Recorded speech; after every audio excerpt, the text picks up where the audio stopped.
Assalamualaikum warahmatullahi wabarakatuh. Waalaikumsalam warahmatullahi wabarakatuh. Bismillahirrahmanirrahim. Alhamdulillahi rabbil alamin.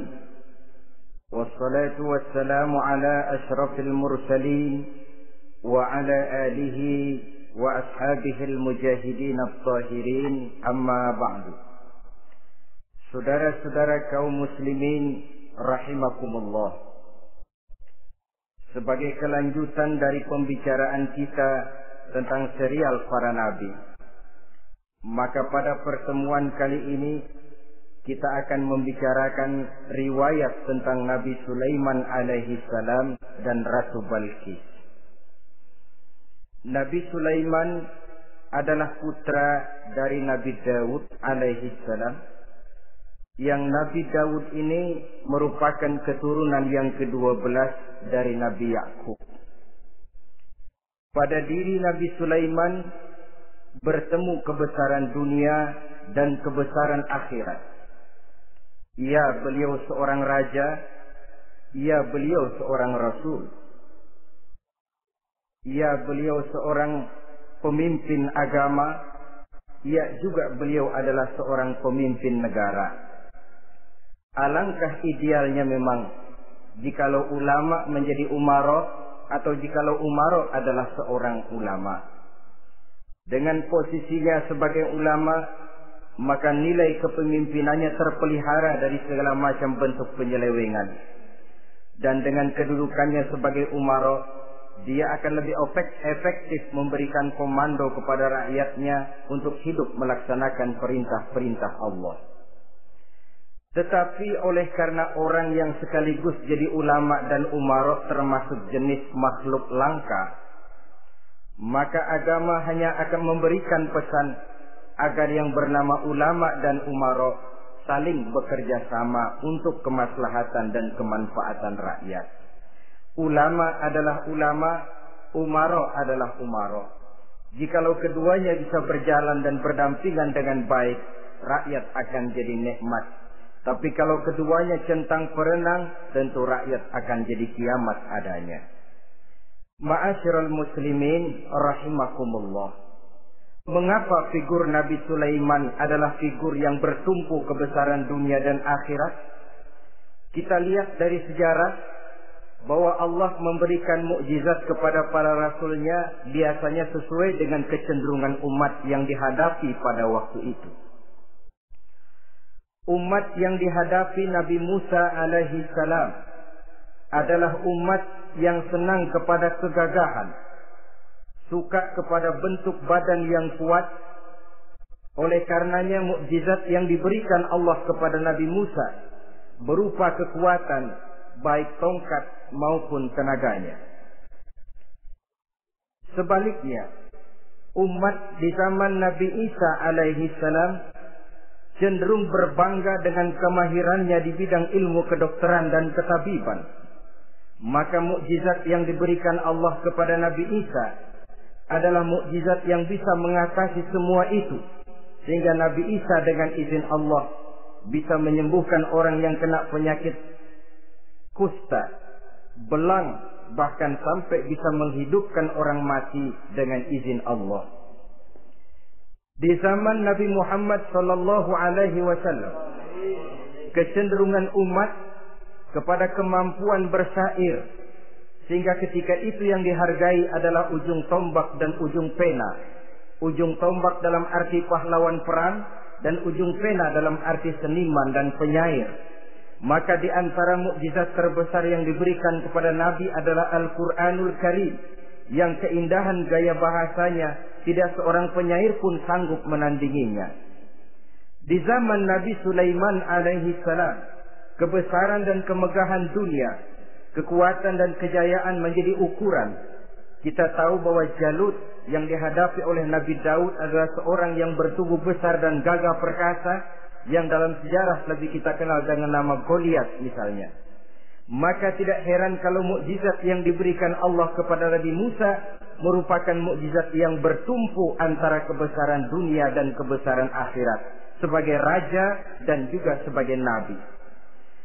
Tetapi yang patut menjadikan pelajaran buat kita terhadap seluruh kebesaran yang diberikan itu, Nabi Sulaiman berkata, "Haza min fadli Rabbi liyabluwani aashkuru am akfur." Semua ini, kekuasaan dan kebesaranku, kejayaan dan kekayaanku, adalah anugerah Tuhan untuk menguji diriku. Adakah aku menjadi bersyukur karenanya, atau malah aku menjadi ingkar karenanya? Alangkah baiknya jikalau ucapan Nabi Sulaiman ini kita bisa resapi dan kita bisa terapkan dalam kehidupan ini. Seorang pedagang yang berhasil berkatalah seperti perkataan Nabi Sulaiman. Seorang pejabat dengan kedudukan tinggi berkatalah seperti perkataannya Nabi Sulaiman. Seorang ulama dengan posisi sebagai pemimpin yang non formal berkatalah seperti perkataan Nabi Sulaiman. Seluruhnya berkata, "Haza min fadli Rabbi."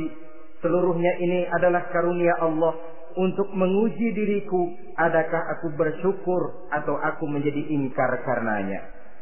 Inilah sekelumit tentang kebesaran Nabi Sulaiman alaihi salam. Pada usia 13 tahun, beliau sudah mewarisi kerajaan ayahnya Nabi Daud dengan meninggalnya Nabi Daud alaihi salam. Dan sejak itu, keistimewaan Nabi Sulaiman alaihi salam sudah nampak dalam kehidupan. Beberapa keistimewaan bisa kita catat dari pribadi Nabi Sulaiman ini. Pertama, beliau cerdik, cerdas, dan bijaksana. Dan tentu saja harus begitu. Kalau Rasul goblok, mana ada umat yang mau ikut. Tetapi kecerdikan dan kecerdasan serta sifat bijaksana ini nampak dari beberapa kisah yang pernah dihadapinya.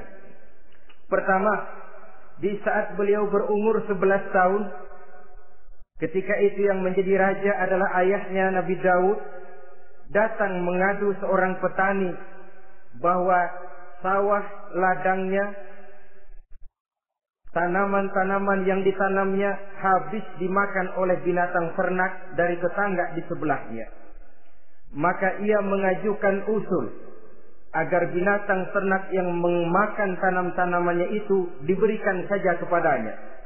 Nabi Daud meluluskan permintaan petani ini, tapi Nabi Sulaiman berkata, "Ayah, maafkan saya. Kalau boleh saya mengajukan usul, jangan seluruh binatang ternak gembala itu diberikan kepada petani. Akan lebih baik kalau binatang ternak yang memakan tanam-tanamannya itu diberikan kepada si petani selama 1 tahun. Apabila ia berkembang biak, beranak, hasil susunya seluruhnya selama 1 tahun itu boleh dimanfaatkan oleh petani tadi. Dengan demikian saya rasakan ini merupakan satu yang lebih adil ketimbang yang tadi itu." Keputusan Nabi Sulaiman ini diterima baik oleh ayahnya, oleh si petani, dan oleh si gembala tadi. Pada usia 11 tahun, ia sudah menunjukkan kecerdikan, kecerdasan, dan sifat yang bijaksana.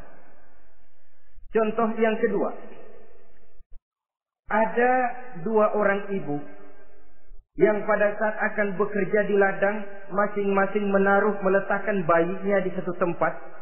Lalu keduanya pun asik pergi bekerja.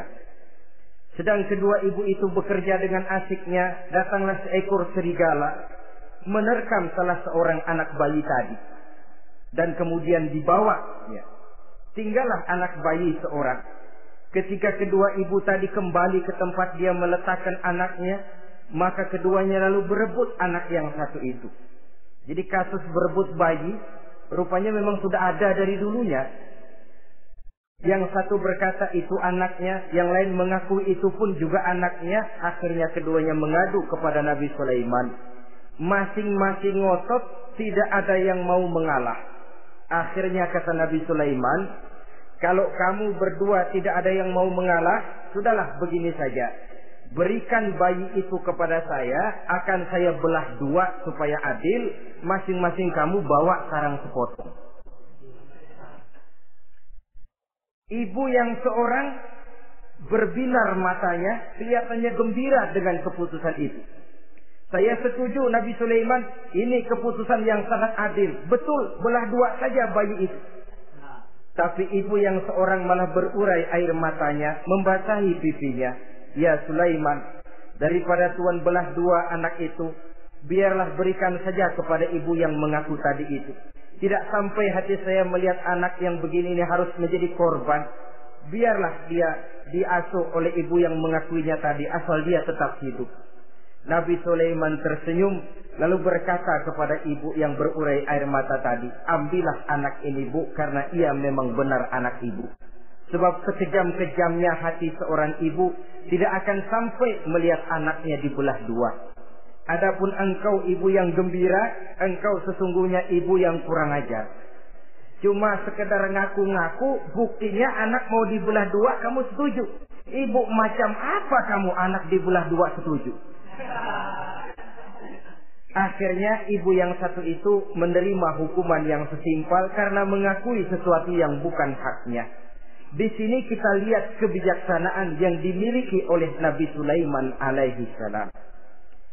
Bukti yang ketiga, pada waktu beliau mengadakan jihad fi sabilillah, beliau mengadakan mobilisasi dana. Tidak cuma manusia, binatang seluruhnya ikut memberikan sumbangan. Ketika datang gajah, gajah nyumbang kerbau. Datang kerbau, kerbau nyumbang kambing. Datang kambing, kambing nyumbang ayam. Datang ayam nyumbang burung. Datang burung nyumbang balang. Datang balang nyumbang semut. Gajah yang nyumbang kerbau melihat balang nyumbang semut ketawa. Hei semut, balang, Nabi Sulaiman kamu berikan semut untuk apa kayak gitu kecilnya? Lihatin dong saya nyumbang kebo, kata gajah. Nabi Sulaiman tersenyum seraya bersabda, al-hadiyatu biqadril muhdi. Pemberian itu memang sesuai dengan kemampuan orang yang memberi. Kalau gajah nyumbang kerbau itu wajar saja. Gajah besar sumbangannya pun besar. Sebaliknya kalau balang nyumbang semut itu juga memang pantas. Balang kecil sumbangannya pun kecil. Yang tidak wajar kalau ada balang mau nyumbang kerbau, ada gajah nyumbang semut. Di sini kelihatan watak yang bijaksana dari Nabi Sulaiman alaihi salam. Ini merupakan ciri keistimewaannya. Setiap rasul dibekali dengan sifat ini yang namanya sifat fatonah. Cerdik, cerdas, dan bijaksana. Yang ini memang merupakan mukjizat. Kecerdasan seorang rasul tidak merupakan hasil sekolahan, tapi merupakan bimbingan wahyu semata-mata, dan ini yang tidak bisa ditandingi oleh manusia. Jadi jangan lalu ngambil dalih rasul aja nggak sekolah pinter, lalu ikut nggak sekolah ya goblok terus. Itu khususiyat kok. Sifat yang namanya fatona itu merupakan bimbingan daripada wahyu. Adapun manusia, jikalau dia mau cerdik, jikalau dia mau cerdas, jikalau dia mau bijaksana, dia harus belajar. Dia lewat bangku sekolah, dia lewat teman bergaul, dia lewat bertanya kepada orang-orang pandai, atau autodidak dengan hidup banyak membaca dari kehidupan ini. Dengan demikian nilai kecerdikan, kecerdasan dan kebijaksanaannya akan bisa meningkat adanya. Ini keistimewaan pertama. Keistimewaan yang kedua, Nabi Sulaiman diberikan kekuasaan oleh Allah sehingga bisa menguasai angin, jin, bahkan juga mengerti segala macam bahasa binatang. Menguasai angin, beliau bisa menundukkan angin ribut dan memerintahkannya angin itu. Dalam surah Al-Anbiya ayat 81 kita temukan, wali Sulaiman ar-riha asifatan tajri bi amrihi ilal ardil lati barakna fiha. Dan bagi Sulaiman, ia mampu menundukkan angin ribut yang bertiup menurut perintahnya ke permukaan bumi yang kami berkahi di dalamnya. Menguasai angin, barangkali istilah sekarangnya, memahami betul meteorologi. Itu sebabnya mukjizat hanya diberikan kepada Rasul. Orang yang jiwanya sudah stabil. Coba kalau potongan kita diberikan keistimewaan bisa ngatur angin, Saban Sari main angin. Gak boleh ada orang kita kesel sama orang, undang angin, hantam saja. Maka mukjizat semacam ini hanya diberikan kepada orang yang jiwanya sudah stabil. Ada satu cerita, namanya juga cerita, tapi kebenarannya mendekati. Seorang wali di tanah Jawa, sholat Jumat di Masjidil Haram di Mekah. Namanya wali kalau di Jawa kan pakai belangkon. Dia sembahyang di Masjidil Haram. Ini ada orang Arab usil, tumben ngelihat belangkon. Ini apa di tengah masjid?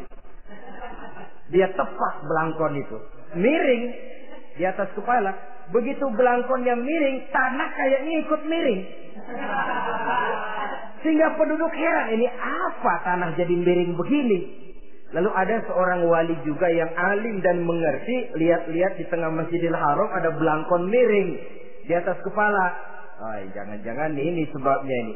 Dia samperin, dia dananin lagi tuh belangkon rata, tanah kelihatannya kayak rata lagi.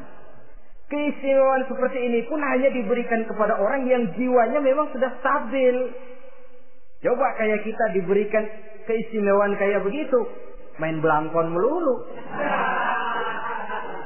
Saudara-saudara kaum muslimin rahimakumullah, juga bisa menguasai jin, memerintahkan jin, dan juga mengerti segala macam bahasa binatang. Kita bisa lihat dalam surah As-Saba ayat 12 misalnya. Demikian juga tentang mengerti bahasa binatang. Pada satu hari Nabi Sulaiman dan bala tentaranya lewat di satu lembah. Lembah itu kebetulan lembah semut. Ketika mereka lewat di lembah itu, Raja Semut lihat dari kejauhan, dia pidato kepada rakyatnya para semut itu. Apa katanya? Ya ayyuhan namlu dukhulu masakinakum. La yahtimannakum Sulaiman wa junuduh wa hum la yash'urun. Jadi ini Raja Semut melihat Nabi Sulaiman datang bersama seluruh bala tentaranya, dia pidato kepada rakyatnya. Saudara-saudaraku rakyat semut, di mana saja suara saya bisa didengar. Perhatian, perhatian. Ini Nabi Sulaiman mau lewat dengan seluruh bala tentaranya. Kamu semua supaya masuk ke dalam lubang kamu masing-masing. Sebab kalau kamu nggak masuk ke lubangmu masing-masing, akan diinjak oleh Sulaiman dan bala tentaranya. Sedangkan mereka tidak tahu kalau kamu kena injak. Masuklah semut itu seluruhnya ke dalam lubangnya masing-masing. Nabi Sulaiman senyum. Fatabassama dhahikan min qawliha. Mendengar ucapan Raja Semut ini, Nabi Sulaiman tersenyum. Lalu berkata, apa katanya? Rabbi auzi'ni an ashkura ni'mataka allati an'amta alayya wa ala walidayya wa an a'mala salihan tardahu wa adkhilni birahmatika fi ibadika salihin. Satu pengakuan yang tulus yang jauh dari watak kesombongan. Mendengar Raja Semut berkata semacam itu, beliau senyum lalu berkata, wahai Allah, tetapkan kiranya hati saya ini untuk selalu bersyukur terhadap nikmat yang Engkau karuniakan kepada saya. Karena nikmatku, nikmat yang Engkau berikan kepadaku, saya mengerti bahasa binatang. Karena mengerti bahasa binatang, saya mengerti seruan Raja Semut itu. Tetapkan saya untuk selalu bersyukur ya Allah atas nikmat yang Engkau berikan ini, atas nikmat yang Engkau berikan kepada kedua orang tua saya. Dan tetapkan saya untuk selalu melakukan amal soleh yang Engkau ridhoi. Dan masukkan saya ke dalam golongan hamba-hambamu yang soleh. Satu pengakuan yang tulus, yang jauh dari sifat kesombongan. Mungkin kalau sombong yang lahir, begitu dengar Nabi Sulaiman bahwa semut ngomong begitu, beliau akan berkata, iya masuk ke buruan. Tapi kan tidak. Malah beliau perintahkan bala tentaranya, pasukan berhenti. Ada apa Nabi Sulaiman? Di depan kita ada kerajaan semut. Mereka lagi kocar-kacir masuk ke sarangnya masing-masing. Tunggu sampai mereka masuk dan kita bisa lewat dengan aman tanpa harus menginjak-injak mereka. Bala tentaranya di stop dan berhenti. Ternyata kebesarannya tidak menyebabkan ia lalu memandang remeh sampai kepada makhluk yang bernama semut sekalipun. Masih tetap dihargainya sebagai makhluk dari Allah Subhanahu wa ta'ala. Sesuatu yang perlu menjadi contoh kita semua. Sebab orang bilang kadang kacang sering lupa akan kulitnya. Kadang posisi kita yang tinggi menyebabkan kita lupa dari mana kita berasal. Kadang harta yang kita miliki menyebabkan kita lengah dari mana kita datang. Akhirnya yang timbul adalah sifat sombong dan angkuh. Ibarat kata orang, kacang lupa dengan lanjarannya. Ma'asyiral muslimin rahimakumullah. Ini kebesaran dan keistimewaan yang diberikan Allah kepada Nabi Sulaiman alaihi salam.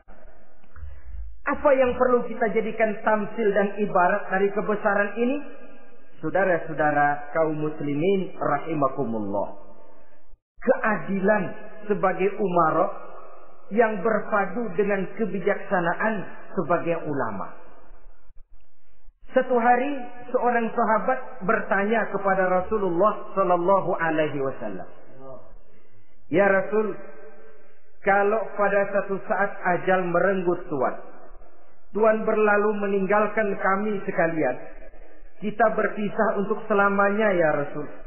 Dalam kondisi semacam itu, azahrul ardi khairun lana am batniha? Mana yang lebih baik ya Rasul buat kami kalau sudah ditinggalkan oleh Tuhan? Permukaan bumi atau perut bumi yang lebih baik?" Ini pertanyaan dengan bahasa kinayah. Permukaan bumi maksudnya hidup. Perut bumi maksudnya mati. Orang kalau sudah masuk ke perut bumi kan habis. "Ya Rasul, kalau engkau sudah tidak ada meninggalkan kami semua, mana yang lebih baik buat kami, hidup atau mati?" Bukan main pertanyaan ini. Di satu sisi menggambarkan cintanya sahabat kepada Nabi. Sehingga kalau tidak bisa mati bersamaan, biarlah mati beriring saja. Di lain pihak juga mencerminkan bingungnya sahabat kalau sudah ditinggalkan oleh Rasul. Atas pertanyaan ini apa jawab Rasul? "Kamu enggak usah khawatir. Walaupun aku sudah tidak ada, kembali ke Hadratullah Azza wa Jalla, meninggalkan kamu semua, kamu tidak usah bingung. Dengan syarat, idza kana umara'ukum khiyarukum wa amrukum syura bainakum wa aghniyaukum askhiyaukum fa zahrul ardi khairul lakum min batniha." Kalau saja para umara, kalau saja pemimpin-pemimpin kamu adalah orang-orang yang terbaik di antara kamu, dan seluruh persoalan yang kamu hadapi dapat kamu musyawarahkan dengan baik, lalu orang-orang kaya di antaramu adalah orang-orang yang dermawan, ketika itu walaupun aku sudah tidak ada, hidup lebih baik daripada mati. Permukaan bumi lebih baik daripada perut bumi. Dengan catatan 3 tadi. Pemimpinmu orang yang terbaik di antara kamu. Segala persoalan kamu musyawarahkan. Dan orang kayamu orang dermawan. Walaupun aku tidak ada, hidup lebih baik daripada mati. Tapi sebaliknya kata Nabi, "Idza kana umara'ukum syirarukum." Kalau umara'mu, pemimpin-pemimpinmu adalah orang-orang yang terjahat di antara kamu. "Wa amrukum ala nisaikum." Dan segala urusanmu sudah diatur oleh perempuan.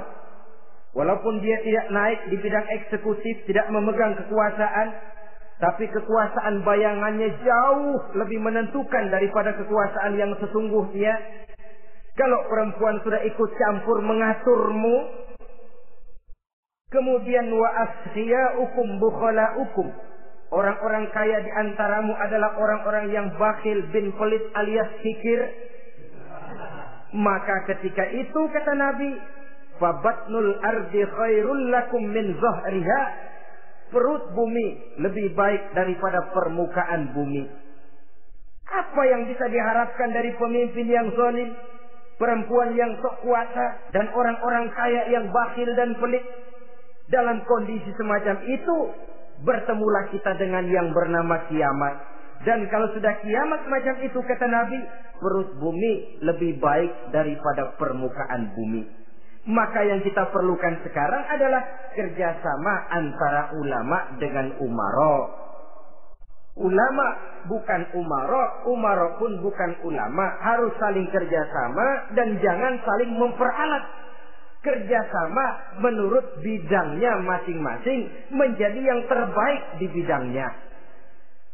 Jangan sudah jadi kiai karena ingin berpartisipasi aktif lalu pindah jadi pemborong jembatan. Tidak sadar akan profesinya.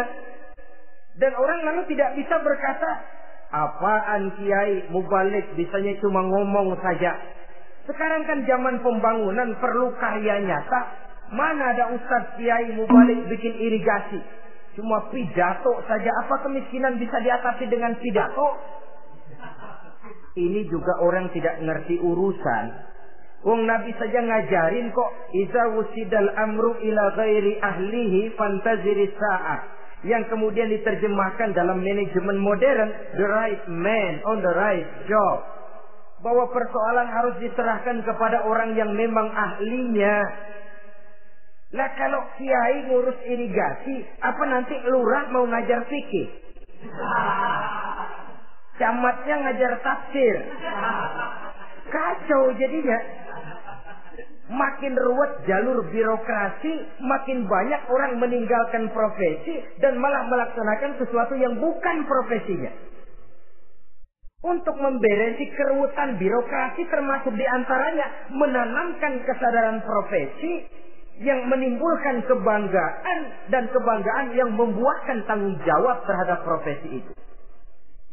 Sebab orang kalau sudah bekerja menurut profesinya, walaupun tidak kaya, tapi hidupnya tenang. Kenapa? Karena panggilan jiwanya. Seorang kiai yang diajak objek, walaupun objeknya gol puluhan juta, kaya belum tentu tenang. Karena saya yakin bukan ke sana panggilan jiwanya. Ma'asyiral muslimin rahimakumullah. Itulah sebabnya kerjasama ulama membangun lingkungannya, ulama membangun manusianya, umara membangun lingkungannya, sehingga terciptalah wujud daripada pembangunan manusia seutuhnya, ya zahirnya, ya batinnya. Seluruh kita berpartisipasi, hanya bidangnya saja yang berbeda-beda. Jangan yang satu merasa lebih berjasa dari yang lain. Jangan yang satu merasa lebih penting dari yang lain. Seluruh kita penting, seluruh kita berjasa, cuma bidang kita saja yang berbeda-beda. Inilah bahasa Quran, kullun ya'mal ala syakilatih. Setiap orang bekerja menurut profesinya masing-masing. Ma'asyiral muslimin rahimakumullah. Kita kembali kepada riwayat Nabi Sulaiman alaihi salam. Satu hari ketika beliau sedang menginspeksi pasukan, berkumpullah pasukan beliau itu, ya tentara yang manusianya, ya pasukan jinnya, ya seluruh binatang-binatangnya berbaris. Beliau selaku inspektur upacara mengadakan inspeksi pasukan. Dari sekian pasukan-pasukan yang diperiksanya pada waktu itu, Nabi Sulaiman melihat tidak terdapat burung hudhud. Beliau bertanya-tanya, "Ma liya aral hudhuda am kana minal ghaibin?" Kemana burung hudhud? Orang lain pada kumpul, dia sendiri tidak ada. Awas kalau dia datang. Kalau dia tidak bisa memberikan alasan yang tepat kemana dia, akan saya berikan sanksi dan hukuman. Ini namanya pemimpin yang bertanggung jawab toh. Seorang pun dari yang dipimpinnya tidak ada, menjadi pertanyaan. Tidak lama kemudian datang burung hudhud. Begitu datang lalu memberikan laporan kepada Nabi Sulaiman. Kalau istilah sekarang, begitu dia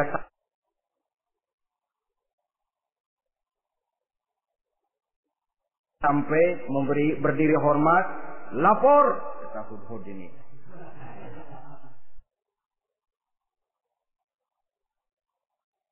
Bagaimana hudhud? Maaf Tuan Raja, saya terlambat.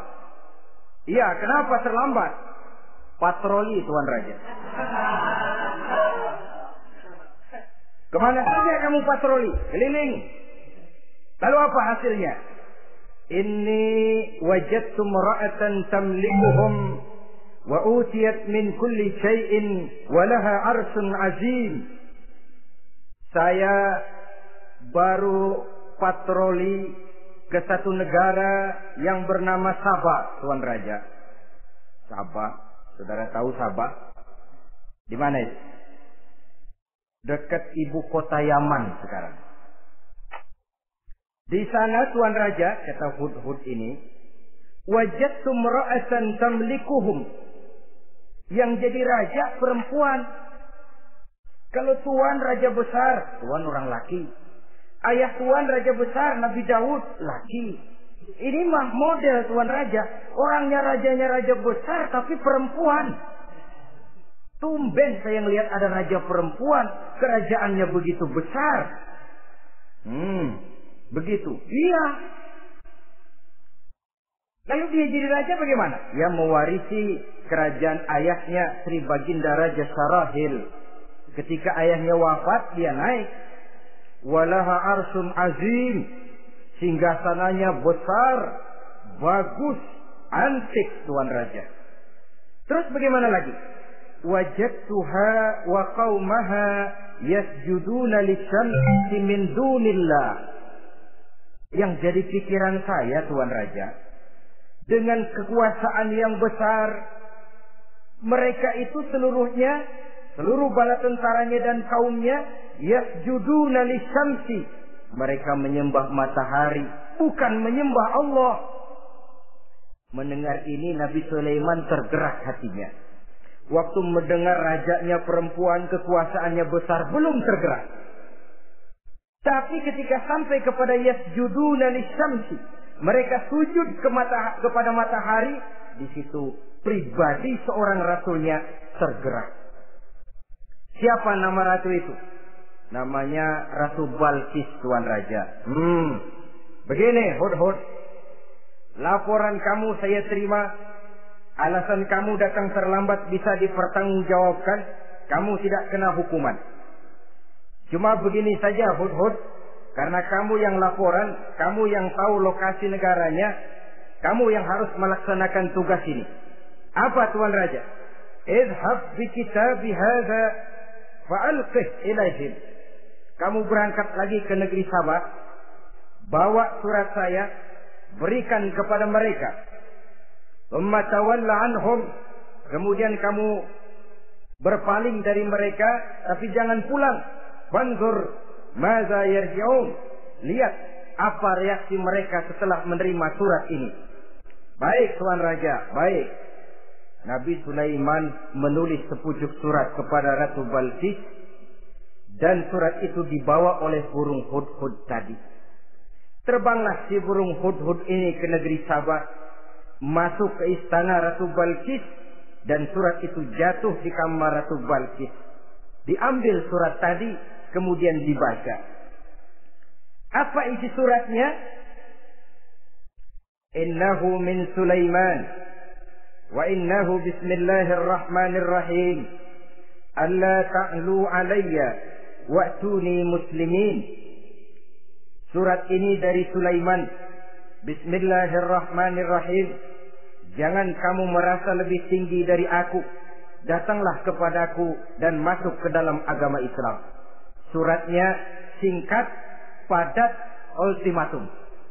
Jadi enggak pakai bahasa kembang, enggak pakai bahasa basi, langsung kepada isi. Surat ini dari Sulaiman. Bismillahirrahmanirrahim. Jangan kamu merasa lebih tinggi dari aku.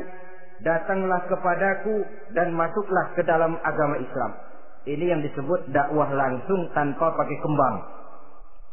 Saudara-saudara, menerima surat semacam ini, Ratu Balqis lalu ngumpulin para pembantu kerajaan, aparat pemerintah lah zaman sekarang. Termasuk menteri-menteri, dipanggil sidang darurat di istana Ratu Balqis. membahas datangnya surat dari Nabi Sulaiman alaihissalam. Tuan-tuan para menteri, bagaimana Sri Ratu? Saya dapat surat. Dari mana? Dari Sulaiman. Katanya apa? Jangan kamu merasa lebih hebat dan lebih tinggi dariku. Datanglah kemari dan masuklah ke dalam agama Islam. Menurut pendapat tuan-tuan menteri, bagaimana surat ini? Apa kita penuhin permintaannya? Kita datang rame-rame masuk Islam? Oh, kata menteri, jangan dulu tuanku. Gengsi dong. Kita ini kan kerajaan besar. Tentara kita gagah. Masa mau menyerah tanpa syarat? Soal nanti kita kalah atau menang itu soal lain, Tuan Perdana Menteri, Tuan Ratu. Tapi bahwa kita punya harga diri itu harus kita tunjukkan lebih dulu. Jadi menurut Tuan Menteri bagaimana? Kami sih nunggu komando Tuan Putri saja. Artinya kalau boleh perang saja. Cuma mau duluin, takut dikira nyelongcong. Kami sih gimana komando Tuan Ratu saja. Tuan komandokan berangkat, kami segera berangkat. Terserah Tuan Putri, kami seluruhnya loyal, taat dan setia menunggu titah dari Sri Paduka Ratu. Terima kasih para menteriku. Soal kesetiaanmu saya tidak meragukan. Tapi perang dimanapun selalu membawa kerugian. Kita menang rugi, tentu jatuh korban. Apalagi kalau kita kalah. Dan raja-raja yang mengalahkan negeri-negeri lain selalu membawa kehinaan kepada negeri yang dikalahkannya. Jadi bagaimana? Sekarang begini saja. Kita ambil jalan tengah. Lalu diplomasi dulu. Diplomasi macam apa Tuan Ratu? Kita kirim utusan kepada Nabi Sulaiman. Dari sana nanti kita lihat reaksinya.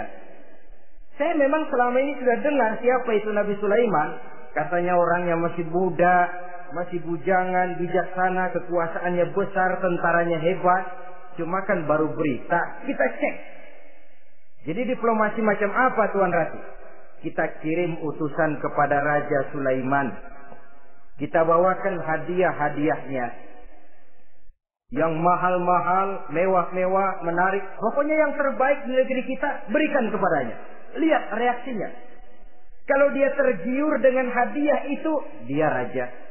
Bukan nabi. Tapi kalau dia menolak hadiah itu, dia memang nabi. Dan apa reaksi kita nanti tergantung sikap Nabi Sulaiman. Aha, kalau begitu setujulah Ratu. Itu memang bijaksana. Diplomasi dulu. Iya, jangan datang-datang main perang aja loh. Perang sih gampang. Tapi ini kan ada meja perundingan. Sepanjang masih kita bisa menempuh jalan damai, damai saja dulu. Baik. Maka diaturlah satu barisan diplomasi untuk menuju Palestina, kerajaan Nabi Sulaiman alaihi salam. Rombongan terdiri dari 500 orang laki-laki dan 500 orang perempuan. Yang laki ganteng, yang perempuan cantik. Yang laki dikendarai dengan kuda-kuda pilihan dan yang perempuan dikendarai dengan keledai-keledai pilihan. Kuda dan keledai pun dihiasi begitu rupa. Pelanaknya yang terbagus dilapis dengan sutra. Sedangkan bawaan-bawaannya tidak lain daripada intan, berlian, mutiara, jamrud, yakut, kesturi yang dilapis dengan sutra tenun yang asli. Pendeknya hadiah yang serba wah. Dan rombongan ini dipimpin oleh seorang diplomat ulung dari negeri Sabah bernama Munzir bin Amru. Ini ahli diplomasi dari negeri Sabah. Dipesanlah oleh Ratu Balqis, kalau datang nanti kamu ke negeri Sulaiman, sikapmu harus begini, begini dan segala macam. Ditatar dulu. Sebab ini mau diplomasi tingkat tinggi. Baik, Sri Ratu.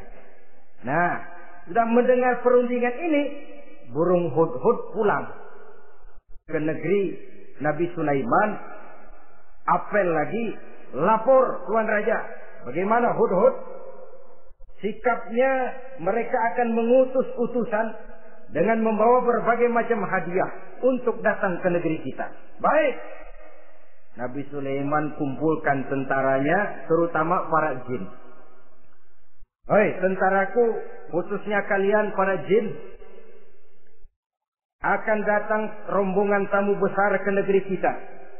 Maka mulai saat ini saya komandokan, kamu bangun satu istana yang megah, yang belum pernah ada dalam waktu yang relatif singkat. Dan lantai daripada istana itu harus dilapisi dengan kaca-kaca tebal yang bening, bawahnya diisi dengan air, diisi dengan ikan-ikan hias yang indah-indah. Baik Tuan Raja. Maka tentara Nabi Sulaiman, sejak manusia sampai binatang sampai jin, semuanya kerja bakti membangun istana yang megah. Sehingga sebelum rombongan kerajaan Sabah ini sampai, istana sudah selesai. Mereka masuk ke dalam istana Nabi Sulaiman. Begitu melihat lantainya gemerlapan air, masing-masing pada ngangkat kain. Takut kainnya basah. Waduh, ini istana kebanjiran begini. Kata Nabi Sulaiman, nggak usah diangkat kainnya, nggak usah. Ini dilapis kaca, cuma bawahnya memang kolam. Kolamnya berisi ikan. Oh, bengong. Bengong aja pada melongo mulutnya. Saudara-saudara, jadi persis orang yang tinggal di puncak gunung datang ke tengah-tengah kota. Kan noraknya minta ampun. Apaan aja ditunjuk. Apaan aja dilihat, apaan aja ditunjuk. Ini ya, itu ya, wah. Wah, sudah semuanya serba wah. Jadi kalau istilah singkat diplomasinya, mereka sudah kalah mental. Dan itu sudah kemenangan pertama dari Nabi Sulaiman. Sudah shock. Mereka merasa negeri Sabah kaya, luar biasa, hebat. Begitu datang ke negeri Sulaiman, mereka jadi orang norak kayaknya. Sudah kumpul, selamat datang tuan-tuan ke negeri kami. Ada pesan apa? Majulah Munzir bin Amru. Tuan Sulaiman, bagaimana? Kami diutus oleh Sri Baginda Ratu Balkis untuk menyampaikan hadiah-hadiah yang kami bawa ini. Intan, berlian, yakut, jamrud, kesturi, dan barang-barang mahal lainnya. Mudah-mudahan Tuhan bisa menerima dengan senang hati. Nabi Sulaiman tersenyum. Lalu beliau berkata, "Atumiddunani bimalin, fama atani Allahu khairun mimma atakum." Kamu mau memberikan saya seluruh hadiah-hadiah permata intan ini, padahal apa yang telah diberikan Allah kepada saya jauh lebih baik dari apa yang telah diberikannya kepadamu. Kamu merasa bahwa saya kekurangan semua ini? Ketahuilah tuan-tuan, saya punya lebih banyak dari apa yang tuan-tuan berikan sekarang ini. Irja' ilaihim, bawa pulang kembali seluruh hadiah ini. Sampaikan salam saya kepada ratumu, Ratu Balkis. Falanatiyannahum bijunudin la qibala lahum biha. Kalau mereka tetap tidak mau datang menyatakan keislaman, kami yang akan datang ke sana dengan seluruh bala tentara kami yang mereka pasti tidak akan sanggup menghadapinya. Saudara bisa baca dalam surah An-Naml ayat 36. Saudara hadirin ma'asyiral muslimin rahimakumullah. Kalau orang sudah silau dengan yang namanya upeti, hadiah, harta, secara mental dia sudah jatuh. Andai kata ketika itu Nabi Sulaiman menerima seluruh hadiah tadi, maka misi kerasulannya tidak akan jalan. Wibawanya hancur, dan dia tidak akan sanggup lagi mendakwahkan Ratu Balkis untuk masuk ke dalam agama Islam. Dia akan jadi cemoohan di negeri Sabah. Sulaiman ngomong aja dikasih hadiah telap. Nah, ternyata ada yang lebih mahal dari harta, ada yang lebih mahal dari intan dan mutiara, ada yang lebih mahal dari pangkat dan kedudukan. Apa dia? Harga diri. Dan itu yang langka sekarang ini. Lebih baik jalan kaki tapi kita bebas mendongakkan kepala kemanapun kita mau, daripada naik mobil empuk tapi mata nunduk saja nggak berani lihat ke atas. Kehilangan harga diri. Ulama yang kehilangan harga diri akan menyelewengkan ayat. Pejabat yang kehilangan harga diri akan melakukan segala macam penyelewengan dan lain sebagainya. Harga diri sesuatu yang mahal, terutama di kota-kota besar, kota-kota yang menyandang gelar metropolitan. Biasanya harga diri ini sudah tidak dihiraukan orang lagi. Cuma untuk uang yang relatif kecil, cuma untuk kedudukan yang temporer, orang tidak segan-segan mengorbankan sesuatu yang paling mahal yang bernama harga diri. Akhirnya suap merajalela, sogok menjadi-jadi, semir pun menjamur. Bahkan malah kadang-kadang jadi target.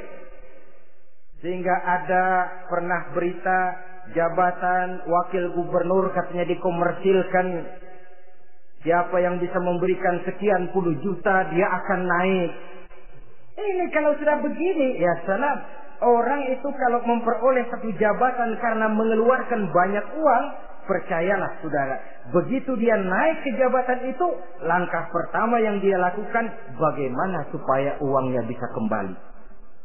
Bukan bagaimana bekerja sebaik-baiknya, bukan bagaimana mensejahterakan rakyat sebaik-baiknya. Karena dia merasa naik jabatan banyak mengeluarkan uang, setelah dia naik, gimana supaya pulang modal dulu. Lebihnya kalau ada, baru bekerja buat rakyat, itu pun kalau nggak keburu pensiun.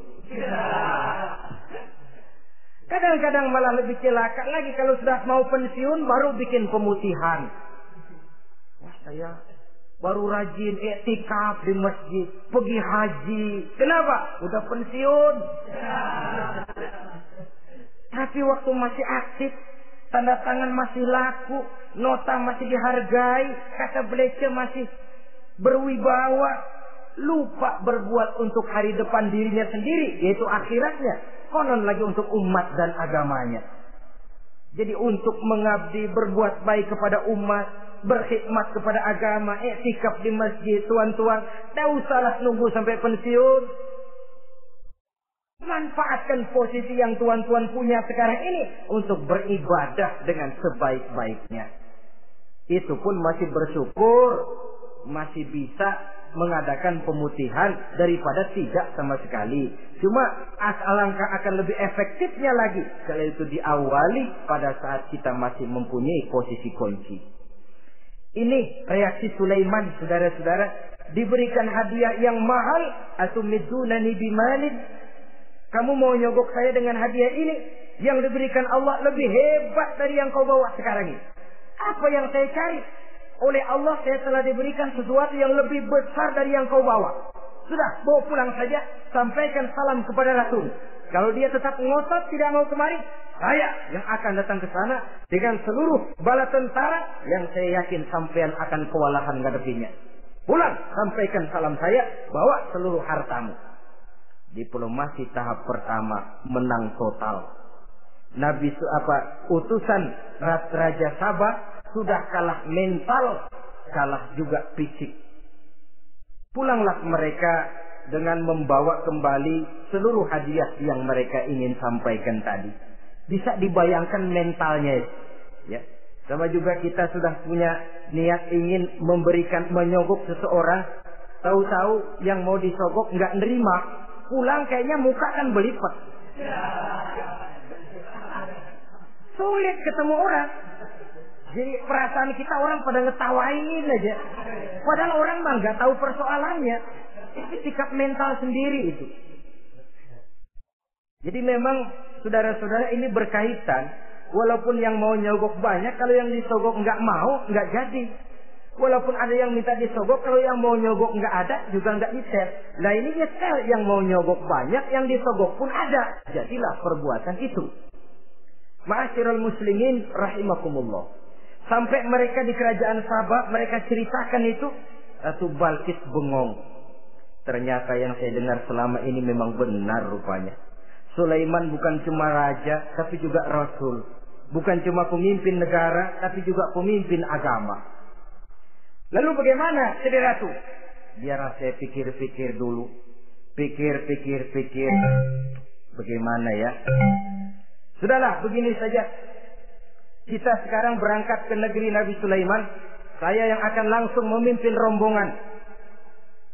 Ada 2 tujuan Ratu Balqis sebenarnya. Tujuan pertama ingin melihat dengan mata kepala sendiri kebesaran Sulaiman yang selama ini dia cuma dengar beritanya saja. Yang kedua, ada udang di balik batu. Kalau setelah Nabi Sulaiman nanti melihat kecantikan Ratu Balqis ini, dia bisa fly. Nah, istilah anak sekarang, dia bisa fly. Nah, siapa tahu kan karena kecantikannya Nabi Sulaiman lalu jatuh hati. Dan Dewi Amor pun bicara, nanti bila mata bertemu mata, bibir ikut senyum, hati berdetak. Maka terjadilah magnet-magnet saling bersentuhan, percintaan tingkat tinggi. Kan lumayan dapat suami, dapat pacar seorang raja besar. Jadi dengan harapan ini berangkatlah Ratu Balqis ke negeri Nabi Sulaiman. Hud lapor lagi. Lapor. Gimana Hud? Ini Ratu Balqis yang mimpin sekarang. Baik, kita siap-siap. Begini saja, kata Nabi Sulaiman. Siapa yang bisa bawa singgasana Ratu Balqis ke sini? Jin Ifrit tampil. Saya. Berapa lama kamu perlukan untuk membawa singgasana Ratu Balqis kemari? Sebelum Tuan bangun dari tempat duduk, itu singgasana sudah bisa sampai kemari, Tuan Raja. Bagus. Ada yang bisa lebih cepat? Saya, kata seorang ulama. Berapa lama? Sebelum Tuan kedip. Asal Tuan kedip, Tuan melek lagi, singgasana sudah sampai di sini. Baik, kerjakan. Dalam waktu sekejap itu singgasana Ratu Balqis sudah sampai di istana Nabi Sulaiman. Pasang di sini, biar dia dudukin nanti, rubah sedikit biar dia nggak kenali. Dirombak sedemikian rupa. Masuk Ratu Balqis ke istana Nabi Sulaiman. Terjadilah kemudian di perundingan semacam tingkat tinggi antara raja dengan raja. Bagaimana Tuan Ratu Balqis? Iya, Tuan Sulaiman. Iya, bagaimana? Saya kagum dengan kebesaran Tuhan. Bukan kebesaran saya. Seluruhnya ini adalah karunia Allah kepada saya. Saya dengar Tuhan menyembah matahari. Padahal matahari tidak pernah memberikan apa yang Tuhan kehendaki. Matahari tidak pernah menciptakan Tuhan. Adalah lebih baik Tuhan menyembah yang menciptakan matahari daripada menyembah matahari itu sendiri. Nabi Sulaiman, bagaimana kalau kita mengadakan sambil berunding, sambil lobbying istilah sekarang. Baik, lobbying pun jadi. Berjalanlah meninjau seluruh pelosok istana Nabi Sulaiman alaihissalam. Seperti halnya bala tentaranya, Ratu Balqis juga sampai di lantai kaca, angkat kain. Kata Nabi Sulaiman, jangan diangkat tuh kain. Ini bukan air, istana kaca. Bukan main kebesaran kamu. Melihat begitu kebesaran Nabi Sulaiman, Ratu Balqis yang niatnya sementara mau melontarkan diplomasi asmara, lupa. Lalu apa katanya? Rabbi inni zalamtu nafsi. Ya Allah, selama ini saya benar-benar telah zalim kepada diri saya. Begitu banyak nikmat yang Engkau berikan kepada saya. Saya jadi ratu dengan kekuasaan yang besar, mewarisi kebesaran ayah. Dengan kerajaan dan bala tentara yang gagah perkasa. Bukan saya bersyukur kepadamu, malah saya menyembah matahari. Inni zalamtu nafsi. Sungguh saya telah zalim kepada diri saya. Maka mulai sejak saat ini, Aslamtu ma'a Sulaiman lillahi rabbil alamin. Mulai sejak saat ini ya Allah, saya nyatakan diri, saya masuk Islam, bertuhankan Allah Rabbul Alamin. Saya tunduk kepada Nabi Sulaiman alaihi salam. Masuk Islam sebelum diplomasi asmaranya melayang, saudara-saudara. Sudah masuk Islam? Sudah. Nah, Ratu Balqis sekarang bagaimana? Ya Nabi Sulaiman, kalau saya masuk Islam, apakah kerajaan saya akan tunduk dan diatur oleh kerajaan Tuhan? Tidak. Kamu persilakan pulang ke kerajaanmu. Atur negerimu menurut cara yang kamu mau, asal sesuai dengan perintah Allah. Saya bukan penjajah. Saya cuma mengajak kamu ke dalam Islam. Saya tidak ingin meluaskan wilayah saya. Asal kamu sudah masuk Islam, tugas sudah saya jalankan. Perkara kerajaanmu, kau pulang, kau atur dan kau tetap jadi raja. Jangan merasa kalau sudah masuk Islam lalu kerajaanmu saya caplok. Islam bukan penjajah, Ratu Balqis. Baiklah Nabi Sulaiman, saya tahu. Tapi untuk melanggengkan kerjasama antara kerajaan Sabak dengan kerajaan Tuhan, caranya bagaimana? Mulai ngojok-ngojok. Dia nggak bilang lu demen aja deh sama gue. Enggak. Cuma untuk jangka panjangnya Sulaiman, supaya kita tetap bisa kerjasama, caranya bagaimana? Ya supaya kerajaan berumur panjang, kau harus punya keturunan, kata Nabi Sulaiman. Itu kan berarti saya harus nikah. Memang. Tapi saya ratu. Suami saya kan paling kurang juga harus maharaja, sah. Ya sebenarnya sih cuma dia nggak bilang aja. Di kerajaan gue nggak ada yang setimpal, gue maunya sama elo. Itu kalau bahasa kita, cuma ini kan bahasa perempuan. Perempuan kan paling pintar nahan perasaan. Gak kayak orang laki. Orang laki kalau lagi mabuk cinta, teler. Sama siapa aja dia cerita. Gua kan lagi demen sama si Ano. Lain sama perempuan, dia paling bisa jaga perasaan. Saya kalau begitu, saya harus kawin dengan maharaja. Ya kamu tinggal pilih saja, kata Nabi Sulaiman. Nabi Sulaiman, ini Perdana Menteri kalau udah pada mesem-mesem, udah paham ke arah mana maksudnya. Bagaimana kalau kita kukuhkan saja dua kerajaan ini, Nabi Sulaiman? Saya pun setuju kalau itu kamu punya mau. Wah, ini Perdana Menteri takbir semua.